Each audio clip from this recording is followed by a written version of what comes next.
start today's topic. Today's topic is human digestive system. We depend on food for energy. हम खाने पर depend होते हैं energy के लिए. एनर्जी हमको क्यों चाहिए? बॉडी में ग्रोथ, रिपेयर, डेवलपमेंट, बहुत से ऐसे वर्क चलते रहते हैं जिसके लिए हमको एनर्जी की जरूरत होती है. जो एनर्जी हमको चाहिए वो हम फूड से लेते हैं, लेकिन फूड जो है उसके अंदर अलग अलग ऑर्गेनिक और इनऑर्गेनिक कॉम्प्लेक्स सब्सटेंसेस प्रेजेंट है. इन कॉम्प्लेक्स सब्सटेंसेस को सबसे पहले सिंपल करना होगा और फिर एनर्जी को रिलीज किया जा सकता है. जो बॉडी का सिस्टम इस कॉम्प्लेक्स सिस्टम को, जो भी कॉम्प्लेक्स चीजें हैं, ये सब्सटेंसेस को सिंपल सब्सटेंसेस में कन्वर्ट करता है, इसी सिस्टम को हम बोलते हैं ह्यूमन डाइजेस्टिव सिस्टम. जो फिगर आप यहाँ देख सकते हो, ये फिगर है ह्यूमन डाइजेस्टिव सिस्टम की. नाउ ये जो ह्यूमन डाइजेस्टिव सिस्टम है जिसके अंदर डाइजेशन का प्रोसेस शुरू रहेगा. डाइजेशन यानी क्या? कॉम्प्लेक्स सब्सटेंस को सिंपल में कर बॉडी के अंदर से सारे न्यूट्रिएंट्स को ले लेगी और अपना काम जो है वो कर पाएगी. सारी सेल्स के अंदर ये न्यूट्रिएंट्स को पहुंचा दिया जाएगा ब्लड के थ्रू, और ये सेल्स बॉडी में अलग अलग वर्क को करती है. अलग अलग सेल अलग अलग काम करती रहती है. ओके, नाउ हम ह्यूमन डाइजेस्टिव सिस्टम को दो हिस्सों में डिवाइड करेंगे. पहला alimentary canal, first portion that is alimentary canal, और दूसरा है डाइजेस्टिव ग्लैंड्स. ओके, अब सबसे पहले हम देखेंगे कि ये किस तरह से दो हिस्सों में डिवाइड किया गया है. पहला सबसे part 1 that is alimentary canal, जो माउथ से एनस तक यानी कि माउथ से लेकर यहाँ तक का पोर्शन है, इसको हम बोलते हैं एलिमेंट्री कैनाल, और इसी को हम गट भी बोलते हैं. Mouth to anus. अब माउथ क्या है? ऐसा हिस्सा जिसमें बॉडी फूड का इंजेशन करेगी. इंजेशन करना मतलब फूड को लेना. ओके, और जो अनडाइजेस्टेड फूड रहेगा उसको बॉडी से बाहर फेंकने के लिए जो पोर्शन रहेगा वो है एनस. यानी कि जो भी अनडाइजेस्टेड वेस्ट प्रोडक्ट यहाँ पर है इसको बॉडी से बाहर देना होगा. फिर जो प्रोसेस हम क्या बोल रहे हैं? Mouth to anus. Mouth to anus, ये पूरा जो सिस्टम है इस सिस्टम को हम बोलेंगे गट और एलिमेंट्री कैनल. एलिमेंट्री कैनल के मेंबर्स कौन कौन है? Mouth, pharynx, oesophagus, stomach, duodenum जो कि स्मॉल इंटेस्टाइन का हिस्सा है, ये स्मॉल इंटेस्टाइन, और ये है लार्ज इंटेस्टाइन, और लास्ट हो गया एनस. ये सभी किसके मेंबर है? ये एलिमेंट्री कैनाल के मेंबर है, जिनको हम एक एक करके डिटेल्स में देखने वाले हैं. फिर हमारा दूसरा हिस्सा क्या है? दूसरा जो हमारा डाइजेस्टिव सिस्टम का पोर्शन है वो है digestive glands. 4 digestive glands will be present in our system. कौन कौन सी? Number 1 salivary gland, number 2 liver, number 3 pancreas, और नंबर 4 इंटेस्टिनल ग्लैंड्स. ये सभी यहाँ पर प्रेजेंट होंगे, जो अलग अलग जो है यहाँ पर जूसेस का सिक्रीशन करेंगे, जिससे डाइजेशन का काम आसान हो जाएगा. तो let's start with alimentary canal. Now हम सबसे पहला पोर्शन जो देख रहे हैं वो है एलिमेंट्री कैनाल. एलिमेंट्री कैनाल के हमारे सबसे पहला मेंबर है mouth. Portion from where food will be taken in the body. ऐसा हिस्सा जहां से हम फूड को बॉडी के अंदर लेने वाले हैं उसको हम बोलेंगे माउथ, और प्रोसेस को बोलेंगे इंजेशन यानी कि इनटेक ऑफ फूड. फिर उसके बाद यहां से हम ये इतना जो पोर्शन देख रहे हैं this is known as oral cavity और बकल कैविटी. इसको ओरल कैविटी या बकल कैविटी बोलते हैं. अब इनके कौन कौन मेंबर है? ये जो बकल कैविटी है इसके अंदर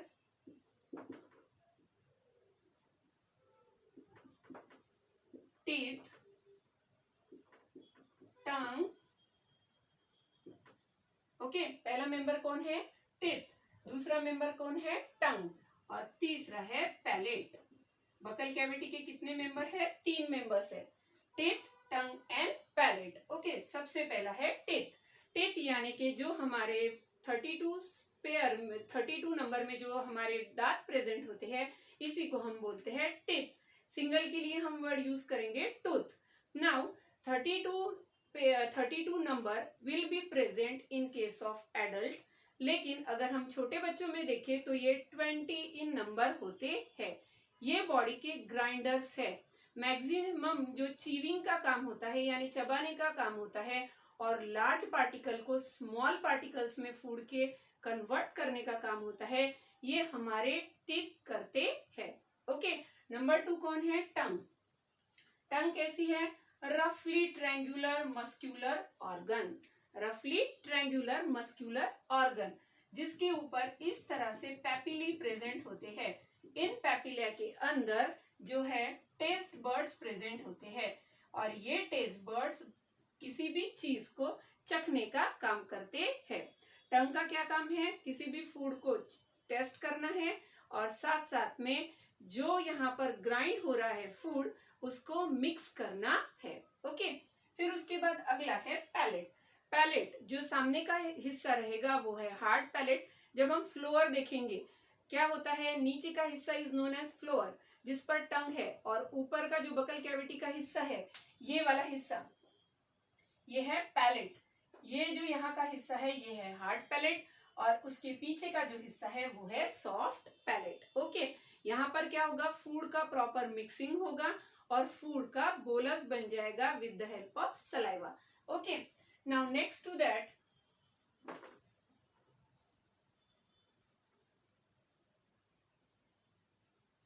एलिमेंट्री कैनाल में हमने पहले देखा माउथ, फिर हमने देखा बकल कैविटी, अब हम देख रहे हैं फेरिंग्स। अगला हिस्सा है फेरिंग्स। फेरिंग्स क्या है? Common passage for food pipe and wind pipe. देखो, फेरिंग्स क्या है? ये कॉमन हिस्सा है किस चीज के लिए? फूड पाइप और विंड पाइप के लिए। ये जो आपको दिख रहा है, this is nothing but food pipe. इसी के सामने विंड पाइप होता है। विंड पाइप यानी जहां से हवा यानी कि एयर बॉडी के अंदर एंट्री लेगी, और फूड पाइप जहां से फूड स्टमक में जाने के लिए रेडी रहेगा। ओके, अब ये विंड पाइप यहाँ प्रेजेंट होगा, फूड पाइप यहाँ प्रेजेंट होगा, एक दूसरे के आमने सामने। अब जब खाना खाया जाएगा तो विंड पाइप का जो ओपनिंग है ये बंद कर दिया जाएगा। अब जब हम कोई भी चीज को खाना खाएंगे यानी कोई भी फूड को जब हम लेंगे तो साथ साथ में ब्रीथ भी चल रही है, तो फूड जो है इस विंड पाइप में नहीं चला जाए, इसीलिए यहाँ पर इस फेरिंग्स पर एक ग्लॉटिस नाम की ओपनिंग होती है। ये जो ग्लॉटिस है ये एक फ्लैप लाइक, इस तरह से फ्लैप जैसे कार्टिलेज से कवर होती है, जिसको हम बोलते हैं ईपीग्लॉटिस। अब इस ईपीग्लॉटिस का काम क्या है? जब खाने को निगला जाएगा, सॉलो किया जाएगा, तब ये फूड पाइप जो है इसके सामने जो विंड पाइप प्रेजेंट है उसको क्लोज कर देगा, ताकि जो खाना है वो फूड पाइप में नहीं, विंड पाइप में नहीं जाए। ओके, क्लियर है? यहाँ पर ये बात समझ में आ गई। ये क्या काम करेगा? दोनों भी पैसेज को अलग अलग रखने का काम करेगा। ये है ग्लॉटिस। फिर उसके बाद हम अगले मेंबर को देखेंगे हमारे, दैट इज ईसोफेगस। अगला मेंबर कौन है? ईसोफेगस। ईसोफेगस। अब a long tubular structure, tube like structure which is present approximately ये 25 सेंटीमीटर होती है। ये जो है this is known as oesophagus. जो फूड यहाँ पर रेडी है नीचे जाने के लिए, इस फूड को नीचे स्टमक में देने के लिए ये इस तरह से मूव होता है। फूड यहाँ से शुरू हुआ और इस तरह मूव करते हुए ईसोफेगस से नीचे स्टमक में आएगा। इस तरह के मूवमेंट को बोलते हैं पेरिस्टालसिस। पेरिस्टालसिस, इस तरह के मूवमेंट को क्या बोलेंगे? पेरिस्टालसिस। सीधा डायरेक्ट न जाते हुए फूड इस तरह से नीचे जाएगा। ओके, नाउ हमारा अगला मेंबर है एलिमेंट्री कैनाल का स्टमक। स्टमक, अब यहाँ पर आपको ये मस्क्यूलर स्ट्रक्चर दिखाई दे रहा है विच इज रफली जे इन शेप। जे जैसा हमारा अल्फाबेट जे जैसा है वैसा ये स्ट्रक्चर बना हुआ है, near about 25 to 30 centimetre in length, और ये जो है इसी को हम बोलेंगे स्टमक। स्टमक जो है, ये जो स्ट्रक्चर है इसको हम 3 हिस्सों में डिवाइड कर सकते हैं। ऊपर का हिस्सा पेट का इज नोन एज फंडस, बीच का हिस्सा इज बॉडी, और नंबर 3 जो है वो है पाइलोरिक पार्ट। ओके, कितने हिस्सों में डिवाइड किया? 3। ऊपर का हिस्सा फंडस, बीच का बॉडी और नीचे का पाइलोरिक। अब जो खाना खाया है ये खाना यहां से जैसे ही स्टमक में आ जाएगा और यहां पर आते ही यहां पर एक फ्लैप लाइक और एक स्ट्रक्चर होगा जिसको बोलते हैं स्पिंक्टर्स, कार्डियक स्पिंक्टर। ये क्या है? खाना खाने के बाद जो भी बचा हुआ फूड है जिसका यहाँ पर च्यू डाउन यानी कि ब्रेक डाउन नहीं हुआ उसको यहाँ पर ब्रेक किया जाएगा। ये फूड फिर से यहाँ एंट्री लेकर ऊपर के तरफ नहीं जाए और फूड का रिगरगेट यानी कि फिर से वो रिवर्स डायरेक्शन में नहीं जाए, इसीलिए यहाँ पर एक जो है फ्लैप लाइक स्ट्रक्चर है जिसको हम बोलते हैं स्पिंक्टर्स। ओके, जिससे फूड क्या होगा, वापस ईसोफेगस में जाएगा नहीं। नाउ यहाँ जब फूड आ जाएगा तो यहाँ पर अलग अलग जो है गैस्ट्रिक ग्लैंड्स प्रेजेंट है। ये यहाँ पर गैस्ट्रिक जूस सिक्रीट करती है। गैस्ट्रिक जूस यहाँ पर जो है ये एसिडिक रहेगा। एसिडिक यानी क्या? जिसका पीएच जो है वो, अगर हम पीएच स्केल को देखिए तो हमको पता है 7 पर क्या होता है, न्यूट्रल, और 1 to 7 के बीच में क्या होता है, एसिडिक, और 7 to 14 का जो पोर्शन होता है इसको क्या बोलते हैं, बेसिक पीएच। ओके, अलग अलग पीएच पर बॉडी में काम चलता रहेगा। यहाँ पर पीएच कैसा रहेगा, एसिडिक पीएच। ओके, नाउ यहाँ पर अब फूड जो है ग्राइंड होना शुरू हो गया। अब जैसे ही यहाँ से अब हम आगे जाने वाले हैं। अब आगे जाने के लिए फिर से यहाँ पर एक स्पिंक्टर प्रेजेंट है, इसको बोलते हैं पाइलोरिक स्पिंक्टर। अब इसको यहाँ रखने की क्या जरूरत है?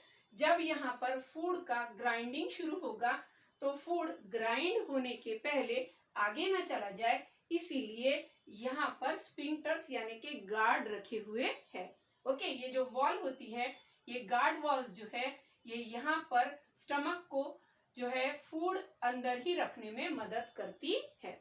नाउ अगला हिस्सा है जो हम यहाँ से इस तरह नीचे देख रहे हैं, ये है small intestine, near about 6 metre. कितना लंबा है, 6 मीटर ये लंबा है। अब ये स्मॉल इंटेस्टाइन है, ये नियर अबाउट जो है 2.5 होता है उसके ब्रॉडनेस में, राइट। नाउ ये स्मॉल इंटेस्टाइन को भी हम 3 हिस्सों में डिवाइड करेंगे। स्टमक के बाद हमारा पोर्शन क्या है, स्मॉल इंटेस्टाइन। अब स्मॉल इंटेस्टाइन कितने नियर अबाउट है, 6 मीटर है लेंथ में। ओके, इसको हम 3 हिस्सों में डिवाइड करेंगे। पहला हिस्सा है डिओडिनम। पहला हिस्सा क्या है, डिओडिनम। दूसरा है जेजुनम और तीसरा है इलियम। कितने हिस्सों में डिवाइड किया, डिओडिनम, जेजुनम, इलियम। जो डिओडिनम है ये यहाँ पर रफली सी शेप, जैसा अपना अल्फाबेट सी होता है वैसा ये दिखाई देता है। डिओडिनम जो पोर्शन है ये स्मॉल इंटेस्टाइन का सबसे पहला हिस्सा है जो नियर अबाउट 25 सेंटीमीटर होता है। उसके बाद नेक्स्ट टू डिओडिनम जो ये हिस्सा प्रेजेंट है इसको बोलते हैं जेजुनम। इसको क्या बोलेंगे, जेजुनम। ये नियर अबाउट 2.5 मीटर है। ओके, और उसके बाद जो अगला हिस्सा प्रेजेंट है ये जो है इसको बोलते हैं नथिंग बट इलियम। ये क्या है, इलियम। और ये जो इलियम है ये नियर अबाउट 3.5 मीटर होता है। देखो तीनों मिलकर यानी डिओडिनम, जेजुनम और इलियम, ये तीनों भी मिलकर स्मॉल इंटेस्टाइन की लेंथ कितनी हो गई, 6 मीटर। कितनी हो गई, 6 मीटर। इसको स्मॉल इंटेस्टाइन क्यों बोला, क्यों करके ये यहाँ पर ब्रॉड में कम है, लेंथ में ये लंबा है, लेकिन इसका अगर हम विड्थ देखें तो ये यहाँ पर जो है 2.5 सेंटीमीटर ओनली इट इज, इसीलिए इसको हमने क्या बोला, स्मॉल इंटेस्टाइन। ओके, अब जैसे ही स्मॉल इंटेस्टाइन खत्म होगा, स्मॉल इंटेस्टाइन के खत्म होते ही अगला पोर्शन शुरू होगा, हमारा अगला member, that is large intestine.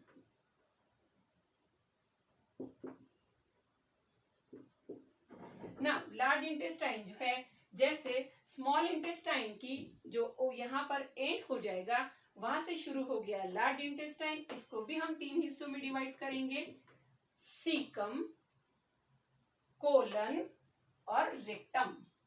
Caecum, colon और रेक्टम। अब ये जो सीकम है, ये कैसा है, लार्ज इंटेस्टाइन और स्मॉल इंटेस्टाइन के यहाँ पर जो है प्रेजेंट है। ये भी यहाँ पर सीको-इलियो-वॉल से गार्ड होता है, ताकि जो फूड है यहाँ से आगे जब आए, तब ये पूरा के पूरा जब रेडी हो जाए बाहर जाने के लिए, तभी यहाँ से बाहर आए। ओके, अब यहाँ पर इस सीकम के पास आपको एक छोटा सा स्ट्रक्चर दिखाई दे रहा है, पॉइंटेड वन, उसी को हम बोलते हैं अपेंडिक्स। इसी को हम क्या बोलेंगे, अपेंडिक्स। इसको स्ट्रक्चर, ये वर्मी फॉर्म है। ये जो अपेंडिक्स का पोर्शन है, ये ह्यूमन में वेस्टिजियल है, मतलब अब हमारे बॉडी में ये कोई भी फंक्शन प्ले करता नहीं। ना सीकम जो हिस्सा है, सीकम में यहाँ पर बहुत सारे सिम्बायोटिक माइक्रो ऑर्गेनिज्म है। तो आपको लग रहा होगा बॉडी के बाहर तो प्रेजेंट है, पर बॉडी के अंदर भी बहुत सारे माइक्रो ऑर्गेनिज्म है। इनको सिम्बायोटिक इसीलिए बोला क्योंकि ये बॉडी के लिए हेल्पफुल है, ये हेल्दी बैक्टीरिया है। ओके, नाउ इसके ऊपर का जो पोर्शन हम देख रहे हैं, this is known as colon. ये पूरे हिस्सों को क्या बोलेंगे, कोलन। ये जो ऊपर चढ़ता हुआ हिस्सा दिख रहा है, इसको बोलेंगे असेंडिंग कोलन। ये जो बीच का पोर्शन है, इसको बोलेंगे डिसेंडिंग कोलन, सॉरी, इसको बोलेंगे ट्रांसफर कोलन। और ये जो नीचे के साइड हिस्सा दिख रहा है, इसको बोलेंगे डिसेंडिंग कोलन। मतलब कैसे, देखो, ascending, transverse, descending.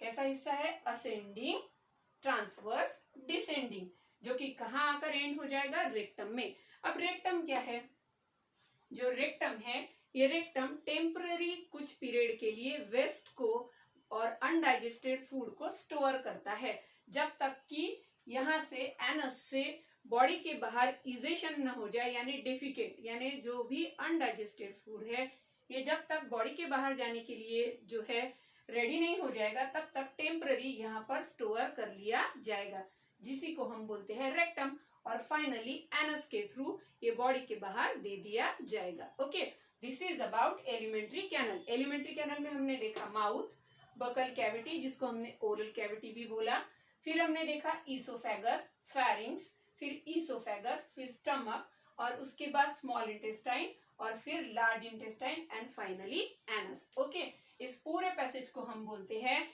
Alimentary canal. Now let's move toward digestive glands. अब डाइजेस्टिव ग्लैंड्स क्या है, डाइजेस्टिव ग्लैंड जो कि डाइजेस्टिव जूसेस का सिक्रीट करेगी। डाइजेस्टिव ग्लैंड किसको बोलेंगे हम, जो कि डाइजेस्टिव जूसेस का सिक्रीशन करेगी। अब सबसे पहली डाइजेस्टिव ग्लैंड है सलाइवरी ग्लैंड। अब सलाइवरी ग्लैंड्स 3 इन नंबर। ये सलाइवरी ग्लैंड्स कैसी होगी, 3 इन नंबर। पहली पोर्शन जो चिक के पास यानी गाल के हिस्से में होगी, इसको बोलेंगे सब मैक्सिलरी ग्लैंड और मैंडिबुलर ग्लैंड।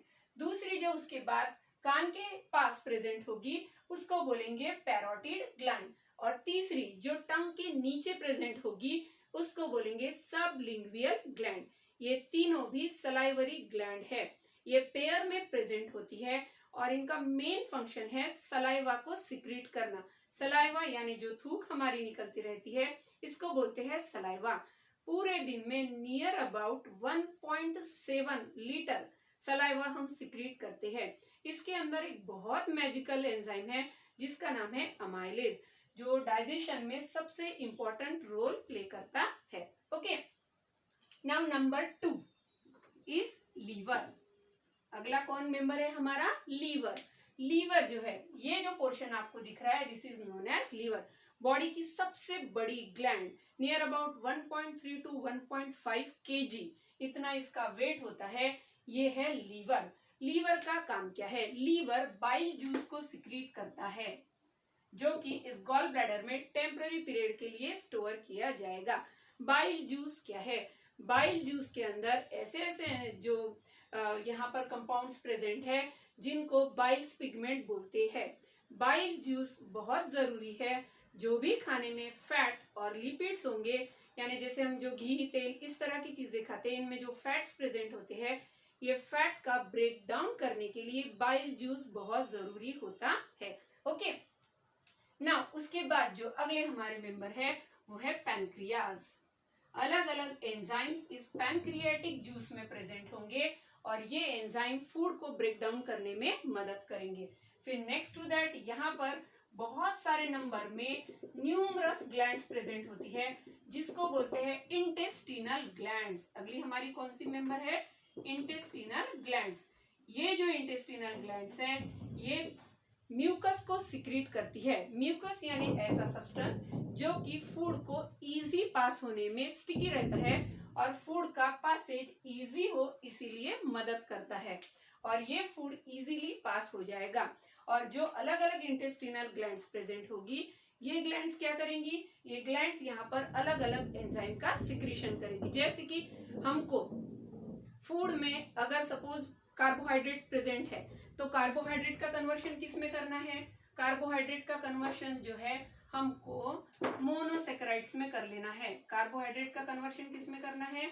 मोनोसेकेराइड्स, यानी कॉम्प्लेक्स सब्सटेंस को सिंपल करना है। ओके, फिर उसके बाद अगर प्रोटीन्स प्रेजेंट है फूड में तो इन प्रोटीन का कन्वर्शन किस में करना है? सिंपल, यानी कि अमीनो एसिड्स में। फिर अगर जो खाने में फैट्स प्रेजेंट है तो फैट का कन्वर्शन किस में कर लेना है? यहाँ पर ग्लिसराइल्डिहाइड्स में, ग्लिसरॉल। ओके, जो इसके बाद मतलब मोनोग्लिसराइड्स में और यहाँ पर ग्लिसरॉल में इसका कन्वर्शन हो जाएगा। ठीक है, मोनोग्लिसराइड्स और ग्लिसरॉल में। फिर उसके बाद जो न्यूक्लिक एसिड यहाँ प्रेजेंट है उनका कन्वर्शन किस में हो जाएगा? नाइट्रोजन बेसेस, शुगर, फॉस्फेट्स, यानी complex substance, protein, carbohydrate, fat, nucleic acid etcetera, इन सब का कन्वर्शन सिंपल कंपोनेंट्स में हम करने वाले हैं। और इसी प्रोसेस को हमने क्या बोला? डाइजेशन।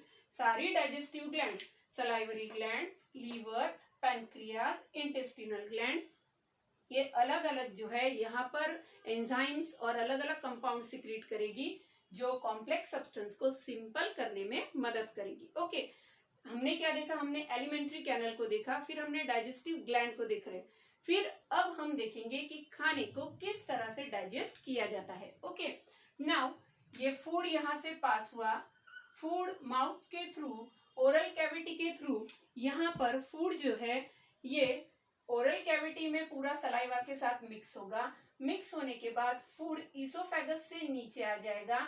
नीचे आने के बाद स्टमक में यहाँ पर बचे हुए फूड का ब्रेक डाउन होगा। स्टमक में अलग अलग गैस्ट्रिक ग्लैंड्स प्रेजेंट होती है जो गैस्ट्रिक जूस को सिक्रीट करती है जो कि एसिडिक होता है और ये यहाँ पर पूरे फूड को ब्रेक डाउन करने में मदद करेगा। फिर फूड डिओडिनम से गुजरते हुए स्मॉल इंटेस्टाइन में आ जाएगा और स्मॉल इंटेस्टाइन में फूड जो है, देखो जब फूड यहाँ होगा तो ये यहाँ पूरा ब्रेक डाउन नहीं होगा। यहाँ जब फूड होगा तो अब इस फूड को बोलते हैं काइम। इसको क्या बोलते हैं? काइम। और जैसे ही फूड यहाँ आ गया, जो जो चीजें ब्रेक डाउन होने की बची थी वो सारी की सारी यहाँ पर ब्रेक डाउन हो जाएगी और फूड को अब हम बोलेंगे काइल। क्या बोलेंगे? फूड को काइल, यानी स्लरी जैसा रहेगा जिसके अंदर सारे न्यूट्रिएंट्स प्रेजेंट है जो बॉडी के लिए जरूरी है। ये न्यूट्रिएंट्स अब स्मॉल इंटेस्टाइन में यहाँ पर कुछ अमाउंट में ब्रेक डाउन भी हो जाएंगे और साथ साथ में ये जो है यहाँ पर इंटेस्टाइन में पूरे बॉडी के लिए एब्जॉर्ब कर लिए जाएंगे। न्यूट्रिएंट यहाँ से एब्जॉर्ब करके ब्लड में दे दिए जाएंगे और यही से बॉडी तक पहुंचा दिए जाएंगे। अब जो चीजें बच गई है, जो अनडाइजेस्टेड और वेस्ट है, इनको आगे स्मॉल इंटेस्टाइन से लार्ज इंटेस्टाइन में पास करना है, जहां पर जितना भी पानी जो वहां एक्सेस यानी कि ज्यादा है ये सब एब्जॉर्ब कर लिया जाएगा और वेस्ट को कॉन्सेंट्रेट कर दिया जाएगा और फिर यहाँ से ये बॉडी के बाहर भेज दिया जाएगा। ओके, और now the complete digestion will be over.